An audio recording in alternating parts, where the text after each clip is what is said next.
जवानांचे ते बलिदान आठवते जेव्हा डोळे भरून येतात। उत्सव तीन रंगांचा आभाळ्यात सजला, उत्सव तीन रंगांचा आभाळ्यात सजला। नतमस्तक मी त्या सर्वांचा ज्यांनी भारताचा इतिहास घडवला। सन्माननीय व्यासपीठ, आदरणीय आजच्या कार्यक्रमाचे अध्यक्ष तसेच आदरणीय शिक्षक वृंद आणि माझ्या मित्रमैत्रिणींनो,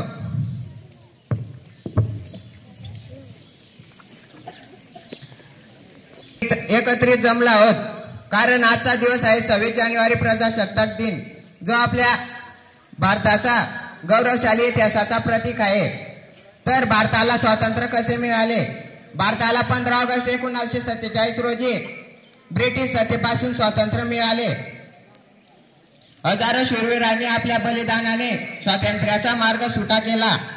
मात्र स्वातंत्र्य मिळाल्यानंतरही देशाचे प्रशासन सुचारूपणे चालण्यासाठी आपल्याला एक संविधानाची गरज होती।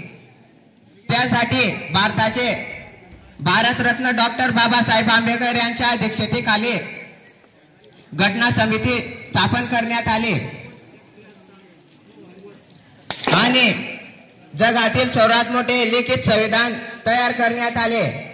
मित्रांनो, संविधान निर्मितीचा इतिहास तो म्हणजे 26 नोव्हेंबर 1949 रोजी संविधान लिहून तयार झाले होते आणि 26 जानेवारी 1950 रोजी संविधान लागू करण्यात आले। ही तारीख निवडण्यामागे एक खास कारण होते, ते म्हणजे 26 जानेवारी 1930 26 जानेवारी 1930 रोजी संपूर्ण स्वराज्याचा ठराव मांडण्यात आला होता, म्हणून हा दिवस निवडण्यात आला। भारतीय संविधानाने आपल्याला लोकशाही, धर्मनिरपेक्षता आणि समानतेची हमी दिली आहे। हे संविधान आपल्याला मूलभूत हक्क आणि कर्तव्य शिकवते। भारताचे सृजन नागरिक म्हणून काही कर्तव्य पाडावे लागतात। आजच्या काळात आपल्याला देशाचे सृजन नागरिक म्हणून काही कर्तव्य पार पाडावे लागतात। पहिले म्हणजे कायद्याचे पालन करणे, नियम आणि कायद्यांचा सन्मान करणे।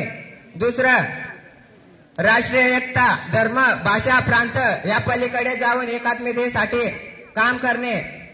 तिसरं, पर्यावरण संरक्षण, नैसर्गिक साधन संपत्तीचे रक्षण करणे। चौथा म्हणजे मतदानाचा हक्क, आपल्या लोकशाही व्यवस्थेत सक्रिय सहभाग घेणे। 5, देशासाठी निस्वार्थ भावनेने काम करणे। या देशासाठी काम करणाऱ्या त्या वीरांच्या सन्मानातून जोपतो आज आपण प्रत्यक्ष। आपण सर्वांनी एकत्रितपणे काम करून आपल्या देशाला अधिक प्रगत, सक्षम आणि स्वावलंबी बनवायला पाहिजे। मित्रांनो, आज आपण इथे सर्वजण प्रसन्न मनाने, हसत मुखाने बसलेला आहोत। आजचा हा सुवर्णमय दिन पाहण्याचे भाग्य आपणास लाभत आहे, पण या स्वातंत्र्याची कथा फार मोठी आहे। जाने कितने मर मिटे तब हमने आजादी पाई है, जाने कितने मर मिटे तब हमने आजादी पाई है। गणतंत्र दिवस की ललिमा आज सब पर छाई। वीरांचे बलिदान, महापुरुषांचे कार्य यातूनच स्वातंत्र्याचे स्वप्न साकार झाले आहे। महापुरुषांनी, क्रांतिकारकांनी या देशासाठी आपले प्राण वेचले। त्या देशासाठी आपण काय करत आहोत? केवळ सोशल मीडियावर प्रजासत्ताक दिनाच्या शुभेच्छा देणे म्हणजे देशप्रेम नव्हे, तर रक्ताची गरज असलेल्या एखाद्या रुग्णाला रक्तदान करणे, त्याला जीवनदान देणे हे देखील देशप्रेमच आहे। प्रदूषणाने ग्रासलेल्या वसुंधरेला एखादे रोप लावून, निसर्गात रोप लावून, झाडे झुडपे लावून नवसंजीवन देणे हे देखील देशप्रेमच आहे। आपल्या घरातील, परिसरातील कचरा इकडे तिकडे न फेकता देशाच्या स्वच्छतेत योगदान देणे हे देखील देशप्रेमच आहे. छत्रपती शिवाजी महाराजांच्या काळातील गड किल्ल्यांचे रक्षण करणे, ऐतिहासिक वस्तूंचे जतन करणे, नैसर्गिक आपत्तीच्या वेळी गरजूंना मदत करणे, पाण्याचा जपून वापर करणे आणि वाहतुकीचे पालन करणे हे देखील देशप्रेमच आहे. आपल्या देशाला स्वातंत्र्य आणि प्रजासत्ताक करण्यासाठी अनेक शूरवीरांनी आपल्या प्राणांचे बलिदान दिले. आपल्यावर त्यांचे खूप उपकार आहेत. आज देखील आपले भारतीय जवान डोळ्यात तेल घालून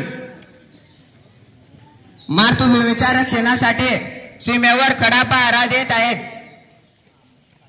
आपल्या जवानांसाठी माझे कोटी कोटी प्रणाम. जय हिंद, जय भारत. सलाम उन शहीदों को जो खो गए, वतन को जगा कर जो खुद सो गए. सलाम उन शहीदों को जो खो गए, सलाम उन शहीदों को जो खो गए, वतन को जगा कर जो खुद सो गए.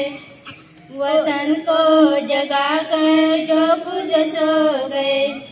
ओ दे लाडले अपनी माओ के बोले, मगर हो गए गोलियों के हवाले. ओ दे लाडले अपनी माओ के बोले, मगर हो गए गोलियों के हवाले. आजादी के बदले जवानी लुटा दी, वतन के लिए जाके बाजी लगा दी. हमारे ये अब देश के हो गए, हमारे ये अब देश के हो गए. वतन को जगा कर जो खुद सो गए, वतन को जगा कर जो खुद सो गए.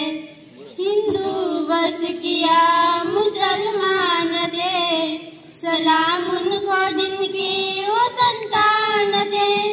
हिंदू बस किया मुसलमान थे, सलाम उनको जिनकी वो संतान थे. धन्यवाद.